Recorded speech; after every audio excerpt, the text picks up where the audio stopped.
on va attaquer le sujet un peu difficile. 1h06, on va essayer de ne pas rester très très longtemps, mais ça mérite vraiment toute notre attention. Donc, on a vu dans le précédent live, dans les 2 derniers d'ailleurs, parce que j'étais aussi chez Quartier Libre, on a parlé de bioéthique et on avait dit qu'en gros, ils ont permis l'IVG jusqu'à 9 mois. Oublions ça. Recommençons, parce que visiblement, on a été mal informé. On n'a pas bien choisi nos sources. Donc, ça peut arriver. Je vous ai dit, il ne faut pas s'attendre de moi à ce que je sois parfait. Maintenant, on va rectifier le tir grâce à l'aide des Colibri qui ont fait une recherche, qui ont approfondi dans le sujet. Alia, spécialement, merci beaucoup. J'ai enfin compris de quoi il s'agit. Et ce dont il s'agit, c'est beaucoup plus grave que juste une IVG ou une IMG, je devrais dire, jusqu'à 9 mois pour des raisons un peu floues. Donc, tout d'abord, je vous invite à regarder un extrait d'une vidéo éducative qui explique ce qui est CRISPR, pour que vous ayez une idée où on en est aujourd'hui d'un point de vue technologique sur la modification génétique. Il faut savoir que CRISPR, c'est une découverte qui a été faite il y a quelques années, c'est pas si vieux que ça, qui change fondamentalement notre capacité de manipuler les gènes. C'est-à-dire, imaginez ça comme le ciseau chirurgical de l'ADN. On peut littéralement intervenir et changer juste une partie du code ADN sur 24 000, je ne sais plus combien il y a. Donc, on a vraiment des outils de précision. Allons regarder de quoi il s'agit. C'est sous-titré. All of this is already very important. Je vais mettre les sous-titres en français. J'ai choisi cette vidéo, il y en a d'autres plus courtes, mais celle-là, elle explique vraiment d'un point de vue humain en général. Donc, c'est parti. Impressive, but until recently, gene editing was extremely expensive, complicated, and took a long time to do. This has now changed with a revolutionary new technology now entering the stage, CRISPR. Overnight, the costs of engineering have shrunk by 99%. Instead of a year, it takes a few weeks to conduct experiments, and basically everybody with a lab can do it. D'accord, vous avez compris. Ça a réduit les coûts des expériences génétiques de 99%, les périodes des essais de quelques années à quelques semaines, et en gros, n'importe qui avec un laboratoire peut faire des recherches génétiques, y compris des méchants. Voilà, c'est très important pour comprendre cette révolution qui est CRISPR. C'est vraiment comme l'arme nucléaire. C'est quelque chose qui peut être utilisé pour le bien, mais c'est quelque chose qui peut être utilisé pour le mal. Il faut qu'on comprenne bien comment il fonctionne pour comprendre de quoi il s'agit. It's hard to get across how big a technical revolution CRISPR is. It literally has the potential to change humanity forever. Why did this sudden revolution happen, and how does it work? Bacteria and viruses have been fighting since the dawn of life. So-called bacteriophages or phages hunt bacteria. In the ocean, phages kill 40% of them every single day. Phages do this by inserting their own genetic code into the bacteria and taking them over to use them as factories. The bacteria try to resist, but fail most of the time because their protection tools are too weak. But sometimes bacteria survive an attack. Only if they do so can they activate their most effective antivirus system. They save a part of the virus DNA in their own genetic code in a DNA archive called CRISPR. Here, it's stored safely until it's needed. When the virus attacks again, the bacterium quickly makes an RNA copy from the DNA archive and arms a secret weapon, a protein called Cas9. The protein now scans the bacterium's insides for signs of the virus invader by comparing every bit of DNA it finds to the sample from the archive. When it finds a 100% perfect match, it's activated and cuts out the virus DNA, making it useless, protecting the bacterium against the attack. What's special is that Cas9 is very precise, almost like a DNA surgeon. The revolution began when scientists figured out that the CRISPR system is programmable. You can just give it a copy of DNA you want to modify and put the system into a living cell. If the old techniques of genetic manipulation were like a map, CRISPR is like a GPS system. Aside from being precise, cheap, and easy, CRISPR offers the ability to edit live cells, to switch genes on and off, and target and study particular DNA sequences. It also works for every type of cell, microorganisms, plants, animals, or humans. But despite the revolution CRISPR is for science, it's still just a first-generation tool. More precise tools are already being created and used as we speak. Voilà. Je voulais vous montrer jusqu'à là dans un premier temps et ensuite reprendre la vidéo à la 6e partie. Je remets les sous-titres en français. Tout ça, vous l'avez dans l'article. Je vais vous montrer après. Hop. Les questions. Still, a few major challenges await us. Les Some dangers. technological, some ethical. Many of you watching will feel uncomfortable and fear that we will create a world in which we will reject non-perfect humans and pre-select features and qualities based on our idea of what's healthy. The thing is, we are already living in this world. Tests for dozens of genetic diseases or complications have become standard for pregnant women in much of the world. Often the mere suspicion of a genetic defect can lead to the end of a pregnancy. Take Down syndrome, for example, one of the most common genetic defects. In Europe, about 92% of all pregnancies where it's detected are terminated. The decision to terminate a pregnancy is incredibly personal, but it's important to acknowledge the reality that we are pre-selecting humans based on medical conditions. There is also no use in pretending this will change, so we have to act carefully and respectfully as we advance the technology and can make more and more selections. But none of this will happen soon. As powerful as CRISPR is, and it is, it's not infallible yet. Wrong edits still happen, as well as unknown errors that could occur anywhere in the DNA and might go unnoticed. The gene edit might achieve the desired result, disabling a disease, but also might accidentally trigger unwanted changes. We just don't know enough yet about the complex interplay of our genes to avoid unpredictable consequences. Working on accuracy and monitoring methods is a major concern as the first human trials begin. And since we've discussed a possible positive future, there are darker visions too. Imagine what a state like North Korea could do if they embraced genetic engineering. Could a state cement its rule forever by forcing gene editing on their subjects? What would stop a totalitarian regime from engineering an army of modified super soldiers? It is doable in theory. Scenarios like this one are far, far off into the future. If they Un régime autoritaire, rappelez-vous, c'est exactement ce qu'essaye l'État profond de mettre sur le monde. Mhm. Donc imaginez cette arme entre leurs mains. they ever become possible at all.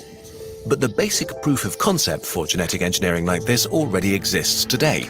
The technology really is that powerful. While this might be a tempting reason to ban genetic editing and related research, that would certainly be a mistake.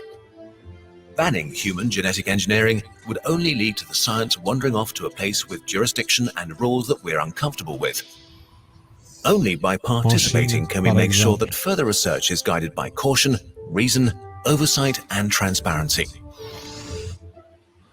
Voilà, en gros, il explique les dangers et il explique qu'on a ouvert la boîte de Pandore. On ne peut plus la fermer, donc maintenant, on va essayer de faire en sorte à ce que ça soit canalisé et que ça ne dérape pas. D'accord? Donc, nous, en France, on a eu, entre la nuit de vendredi à samedi, la loi bioéthique qui a été modifiée encore une fois et qui est passée, qui a été votée pendant la nuit. Donc maintenant, elle doit passer en Sénat apparemment en janvier. Donc jusqu'à là, il n'y aura rien qui sera possible apparemment pour l'instant. Mais il y a eu quelques points qui ont été assez chiants avec cette loi par rapport à ce qu'on vient d'entendre là sur ces questions importantes. Donc on va attaquer directement avec une explication vidéo. On va regarder quelques vidéos ensemble parce que c'est important qu'on s'éduque. Il faut qu'on comprenne ce qu'on combat. Autrement, bah, Don Quichotte, quoi. On va être des Don Quichotte à se battre contre des moulins à vent, des choses qui n'existent pas. Donc, On ne veut pas être des Don Quichotte, on veut être des vrais soldats numériques. Donc, on essaye d'apprendre. On a les explications de la fondation Jérôme Lejeune qui La est faite bioéthique à la par cette jeune avocate, je crois, si je ne dis pas de bêtises, je ne sais plus. Donc, on va regarder ça ensemble. Ces 3 petites vidéos courtes, on va les regarder. Ça mérite vraiment le détour. Je vois qu'il y en a qui s'enflamment sur la source. Les gars, écoutez ce qu'elle dit, peu importe la source, écoutez ce qu'elle dit, parce que ce qu'elle dit, je l'ai vérifié, c'est le cas. C'est juste au lieu que ce soit moi qui l'explique, elle le fait mieux, donc on regarde. À la française est en train de disparaître sous nos yeux. La France est en train de réviser pour la 3e fois sa loi de bioéthique. Procréation médicalement assistée, recherche sur l'embryon, diagnostic anténataux, don d'organes. La loi est censée réguler ces pratiques et leurs dérives pour protéger la vie et la dignité humaine. La ministre de la Recherche, Madame Vidal, disait dans les débats que ce que la science rend possible n'est pas forcément souhaitable. En un quart de siècle, on constate que la loi de bioéthique française a dérivé et a légalisé ce que la science rendait possible. La recherche sur l'embryon humain est emblématique en la matière, emblématique de la dérive de nos lois de bioéthique. Vous savez qu'il se définit en termes scientifiques comme le processus vital, continu et organisé qui, s'il n'est pas interrompu, aboutit à la naissance d'un enfant. Vous savez que l'embryon est humain, c'est-à-dire qu'il appartient à notre espèce humaine. Il est la plus jeune forme de l'être humain. C'est la raison pour laquelle le droit international, européen, français protège l'embryon humain. C'est bien pour cela que la première loi de bioéthique, en 1994, a posé une interdiction absolue de rechercher sur l'embryon humain, a interdit que l'embryon humain soit entre les mains des chercheurs, mais 10 ans plus tard, en 2004, le législateur a cédé à la pression de certains chercheurs et a accepté que l'embryon humain soit l'objet de recherche par dérogation. Ce qui a conduit naturellement en 2013 à autoriser par principe que l'embryon soit un matériau de recherche de laboratoire. En 15 ans, la recherche sur l'embryon a été révisée 5 fois. Il n'y a jamais eu autant de révisions juridiques d'un régime qui est censé réguler une recherche. La recherche sur l'embryon qui a lieu dans le monde depuis plus de 20 ans ne guérit pas. Il n'y a pas de thérapie effective à base d'embryons humains ou de ces cellules souches embryonnaires humaines. Il s'agit donc d'un mythe que certains chercheurs utilisent pour diminuer les exigences de la loi et disposer plus facilement de l'embryon humain. En 15 ans, l'embryon humain est devenu un matériau de laboratoire, détruit sur les paillasses des chercheurs. Trouvez-vous cela normal que la révision de la loi de bioéthique en cours prévoit d'aller toujours plus loin, prévoit d'expérimenter le mélange interespèces, la modification génétique de l'humain, la création de gamètes artificiels à partir de l'embryon humain et de ses cellules souches embryonnaires humaines? Il est temps de réagir. Nous ne pouvons accepter un tel acharnement sur le plus petit d'entre nous. Tout de suite, on va aller sur la deuxième. Restez avec moi, c'est important. S'il vous plaît, restez avec moi. Je vois qu'ils sont partis. Apparemment, la censure était due à une question de droit par rapport à la vidéo précédente. Je vous présente mes excuses. Je ne savais pas que ça va se passer. Donc maintenant, vous êtes de retour et on continue à s'éduquer. Va ouvrir l'ère de l'humain génétiquement modifié. Les conséquences sont vertigineuses. Le projet de loi prévoit en effet d'autoriser la création d'embryons transgéniques. De quoi parle-t-on? L'embryon humain est transgénique à partir du moment où ses gènes sont modifiés, soit en lui insérant des gènes étrangers, soit en lui retirant certains de ses gènes. Cette modification génétique est facilitée depuis la découverte des ciseaux moléculaires nommés CRISPR-Cas9, une technique de couper-coller ou copier-coller des gènes. Si cette technique est intéressante et même pourrait être bénéfique pour des personnes nées, elle pose des problèmes majeurs lorsqu'elle est appliquée sur l'embryon humain. Premier problème, l'embryon humain est instrumentalisé pour tester la transformation de l'humain. Or, l'embryon humain est un être humain. Il est le plus jeune membre de notre espèce humaine. On ne peut accepter qu'il devienne un cobaye pour tester, expérimenter les nouvelles techniques scientifiques. On ne peut accepter que l'embryon humain soit modifié génétiquement, que l'on en fasse un humain OGM. Les risques écologiques sur les organismes génétiquement... Donc, On va pas regarder jusqu'à la fin. On va aller dans l'article. Je vais vous montrer du coup maintenant. Donc ici, vous trouverez cette partie du live qui parle de bioéthique. Elle sera mise là. Pour l'instant, il y a le live qui passe en temps réel. Vous avez la vidéo que je vous ai mis au début. N'oubliez pas de mettre les sous-titres en français. Ensuite, vous avez les 3 vidéos. Nous avons vu toute la première, une partie de la deuxième, et on va voir une partie de la 3e vidéo. Que pensez-vous du mélange animal-homme? Peut-être en entendant cela, vous imaginez-vous une tête d'homme sur un corps d'animal? Sans aller jusqu'à cette caricature, nous sommes en réalité en chemin vers cela. Car nos députés, dans le cadre du projet de loi de bioéthique, en première lecture à l'Assemblée nationale, ont voté l'expérimentation inédite du mélange entre l'homme et l'animal. Voilà, il n'y a pas besoin d'entendre plus. Allez lire l'article, je vous colle le lien dans les commentaires. Voilà. Donc, les amis sur YouTube, relancez. Je ne pense pas qu'il va vous censurer. Je pense que c'était dû à la vidéo de Kurzgesagt tout à l'heure sur CRISPR. Relancez YouTube et normalement, ça devrait revenir. Donc, on continue avec justement cette question de 9 mois, de IVG à 9 mois qu'on avait dit, qui n'était pas comme j'avais dit justement. Que prévoit l'amendement sur la détresse psychosociale et l'interruption médicale de grossesse de la loi bioéthique? Des publications sur les réseaux sociaux affirment qu'un amendement adopté dans le cadre de l'examen de la loi bioéthique autoriserait désormais l'interruption volontaire de grossesse pour les femmes enceintes jusqu'au terme de leur grossesse. On va voir un petit peu le jeu de mots, mais voilà, on continue à lire, mais vous allez voir qu'en fait, ce n'est pas très différent. Ce n'est pas le cas. Cet amendement ne concerne pas l'IVG, possible jusqu'à 12 semaines, mais inscrit dans la loi un critère de détresse psychosociale pour une interruption médicale de grossesse, donc une IMG, pas une IVG, pas une interruption volontaire de grossesse. Cet acte médical distinct de l'IVG est déjà possible à tout moment de la grossesse, mais encadré par des conditions strictes, et heureusement d'ailleurs.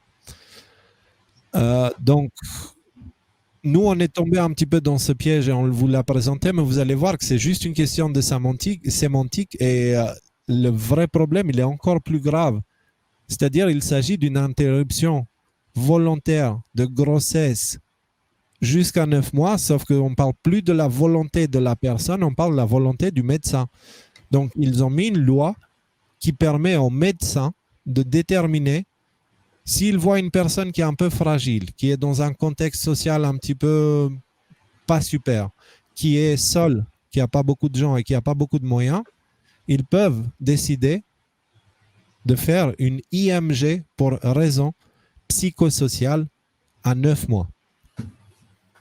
D'accord? Donc, c'est une IMG que jusqu'à là avait un encadrement très strict. On vient d'ajouter cet élément de psychodétresse, détresse psychosociale, pardon, qui est très flou et qui peut être utilisé de plusieurs manières pour les mauvaises raisons. Donc, je vous donne maintenant un scénario. Vous avez l'enfant d'une femme qui est dans une situation financière désastreuse, qui est dans une situation par rapport à son couple désastreuse, elle est seule, ok, qui est vraiment dans un très mauvais état globalement, qui prend de la drogue ou je ne sais pas quoi, des choses comme ça, le médecin peut décider de retirer l'enfant à 9 mois. Sauf que cet enfant, du coup, il n'existe plus dans la société, il n'est pas inscrit, il est considéré comme mort. Pourtant, il est vivant. Et donc, aux États-Unis, on a vu dans plusieurs témoignages que c'est une des manières que l'État profond se fournit en enfants. Il y avait des États aux États-Unis qui permettaient l'IVG ou l'IMG jusqu'à 9 mois. Et il y avait des abus de ce côté-là.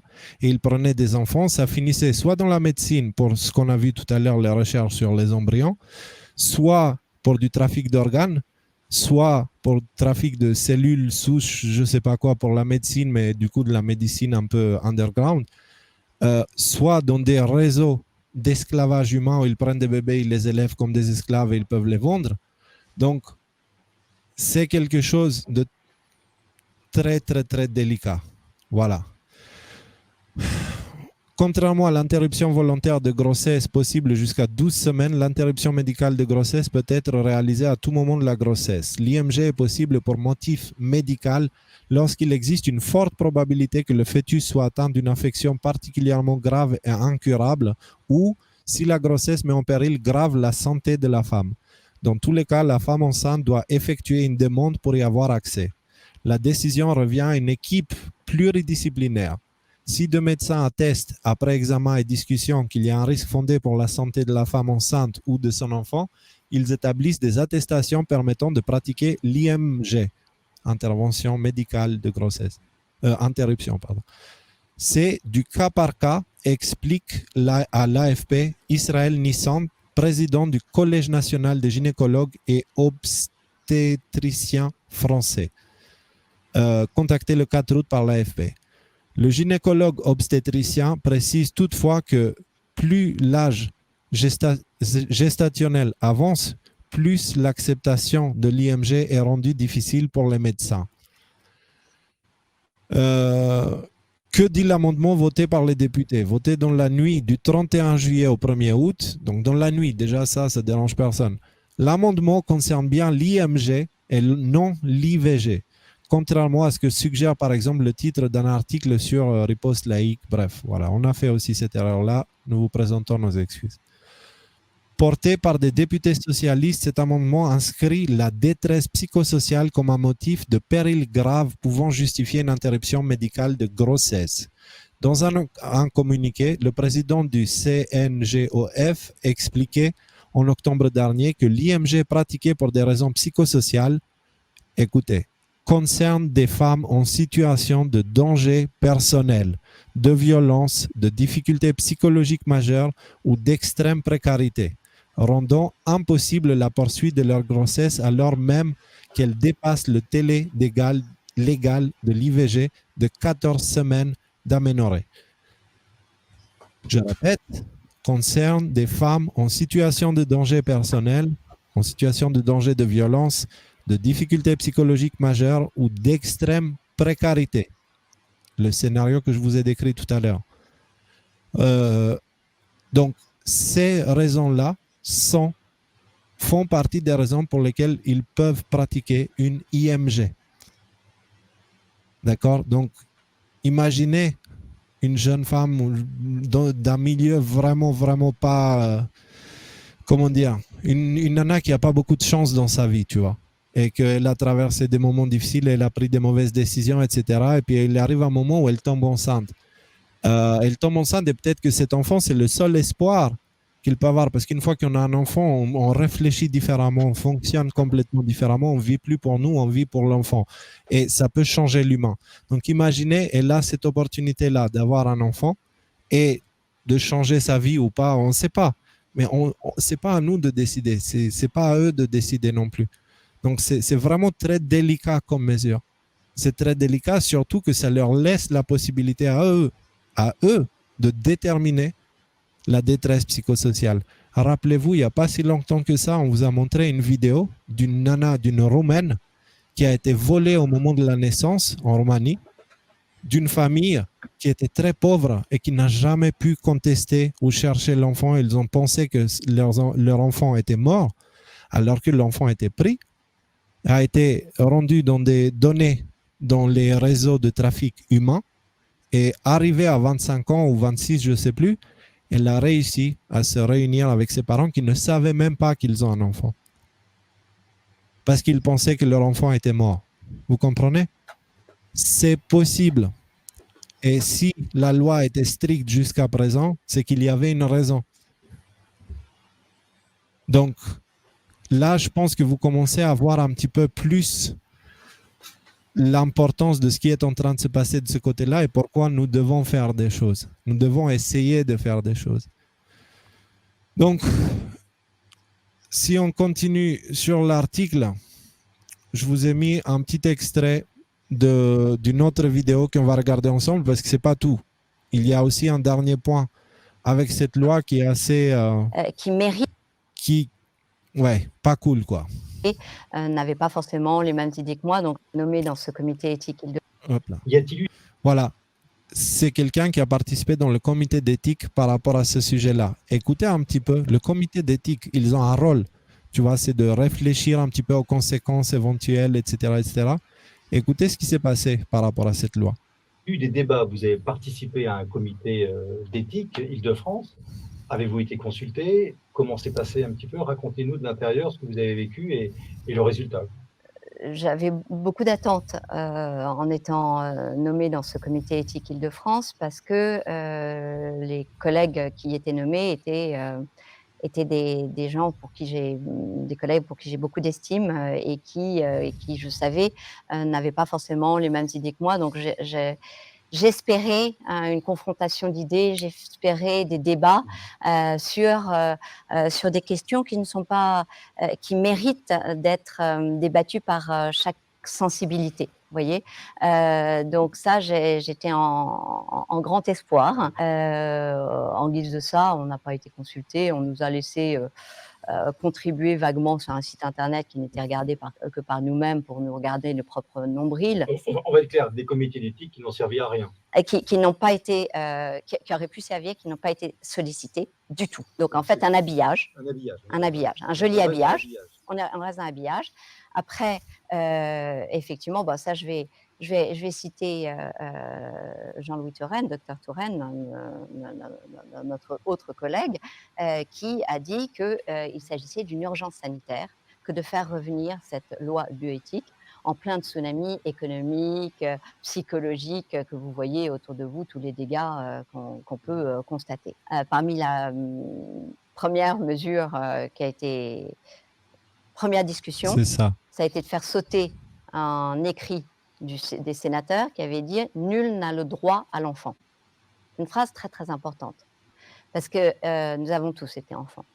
Donc, le fait de savoir que personne n'a de droit sur nous, c'est dans le pays des libertés, c'est une super nouvelle, quoi. C'est vrai que c'est chouette, quoi. C'est chouette d'entendre ça parce que, voilà, donc je remercie nos amis les sénateurs d'avoir voulu bien inscrire cela. Et la première mesure en urgence sanitaire, c'était de sauter ça. Ah bon? Enfin, expliquez-moi le lien avec l'urgence sanitaire, de faire sauter cette phrase qui, évidemment, a pour corollaire immédiat d'instrumentaliser l'enfant. On est bien d'accord, c'est-à-dire que l'enfant, à ce moment précis, devient donc un bien de consommation. On va s'arrêter là avec celle-ci et immédiatement, ou plutôt je vais remettre juste le petit extrait. Gardez en tête cette dernière phrase. Deuxième mesure, donc, on est bien d'accord, c'est-à-dire que l'enfant, à ce moment précis, devient donc un bien de consommation. L'enfant devient un bien de consommation.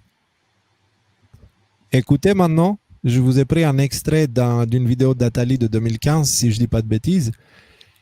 Écoutez ce qu'il dit. L'ordre polycentrique n'est pas capable d'installer un ordre de droit mondial, alors que le marché, lui, s'installe mondialement. Donc on aura un marché sans règle de droit, ce qui va entraîner deux évolutions. La première, c'est que le marché va s'étendre à des secteurs pour lesquels, jusqu'à présent, il n'avait pas accès, tels que la santé, l'éducation, la justice, la police, les affaires étrangères. Et en même temps, parallèlement, dans la mesure où il n'y a pas de règle de droit, le marché va s'étendre à des domaines aujourd'hui considérés comme illégaux, criminels, comme la prostitution, le commerce des organes, le commerce des armes, de raquettes, etc., etc. Et donc, on aura de plus en plus un marché qui va dominer, entraînant une concentration des richesses, une inégalité croissante, une priorité absolue donnée au court terme et à la tyrannie de l'instant et de l'argent, jusque, j'ai y compris, au fond, au bout de la route, la commercialisation de la chose la plus importante, c'est-à-dire la vie, la transformation de l'être humain en un objet marchand, lui-même. Vous avez compris? Ouais. Qu'est-ce qu'elle vient de dire? Je vais mettre les deux phrases. Elle nous prévient qu'avec cette loi, on peut finir avec quelque chose comme ça. Ce moment instrumentalisé, l'enfant, on est bien d'accord, c'est-à-dire que l'enfant, à ce moment précis, devient donc un bien de consommation. La commercialisation de la chose la plus importante, c'est-à-dire la vie, la transformation de l'être humain en un objet marchand, lui-même devenu un clone et un robot de lui-même. D'accord?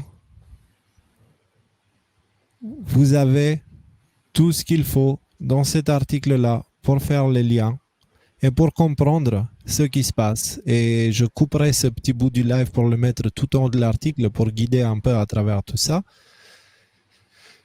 Je pense que là, en regardant ce qu'il y a dans cet article, vous comprenez très bien de quoi il s'agit.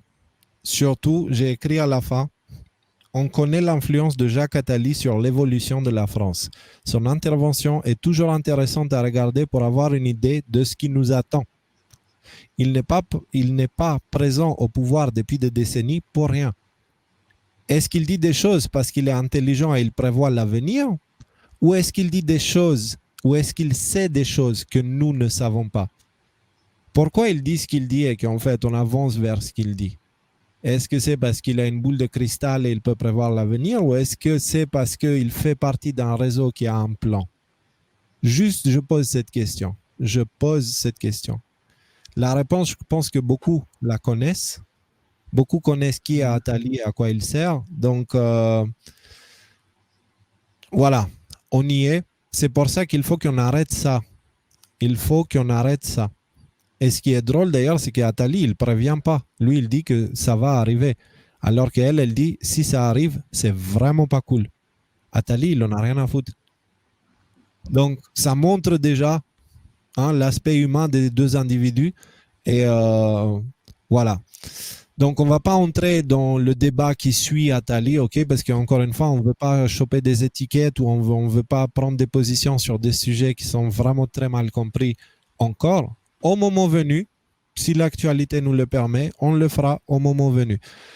Et je pense que ça arrivera d'ailleurs.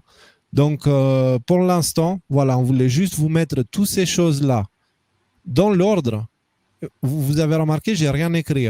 J'ai rien écrit, je mets juste des petits morceaux pour que vous vous éduquiez, pour que vous compreniez bien de quoi il s'agit et pour que vous puissiez savoir contre quoi on se bat aussi. Et dites-vous bien qu'Attali n'est pas médecin. Il n'est pas je ne sais pas comment on dit, généticien. Voilà, je l'ai. Il n'est pas généticien, il n'est pas médecin, il est philosophe. D'accord? Philosophe. Donc, qui veut dire en soi ami de la sagesse, pas possesseur de sagesse. Donc, ça ne veut pas dire que c'est quelqu'un de bien ou de sage. Le mot philosophe, il est donné à beaucoup de têtes pensantes, pas très pensantes, justement.